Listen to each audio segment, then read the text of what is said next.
ઘરની સુખ સમૃદ્ધિની ચાવી એટલે કે તમારા ઘરના ઉંબરાની પૂજા। જય શ્રી કૃષ્ણ। શું તમારા ઘરમાં મહેનત કરવા છતાં બરકત નથી રહેતી? કદાચ તમે તમારા ઘરના સૌથી મહત્વના સ્થાન એટલે કે ઉંબરાની અવગણના કરી રહ્યા છો। શાસ્ત્રોમાં ઉંબરાને ઘરનું સુરક્ષા કવચ અને લક્ષ્મીનું દ્વાર માનવામાં આવેલું છે। આજે જાણીએ કે તેની પૂજાની સાચી રીત કઈ છે।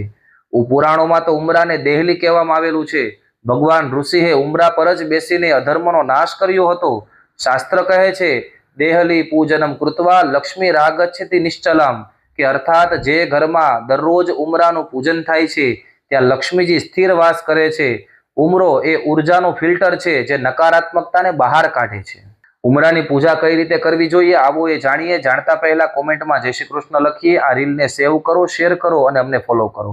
સૌપ્રથમ ઉંબરાનું શુદ્ધિકરણ। સવારે સ્નાન કર્યા પછી ઉંબરાને જળ અને ગંગાજળથી સાફ કરો। હળદરનું મહત્વ। ઉંબરા પર હળદર અને કંકુથી બંને બાજુ સ્વસ્તિક એટલે કે સાથીઓ બનાવો। હળદર એ ગુરુ ગ્રહનું પ્રતીક છે જે ઘરમાં માંગલિકતા લાવે છે। ચોખા અને પુષ્પ। સ્વસ્તિક પર અક્ષત એટલે કે ચોખા અને પુષ્પ અર્પણ કરો।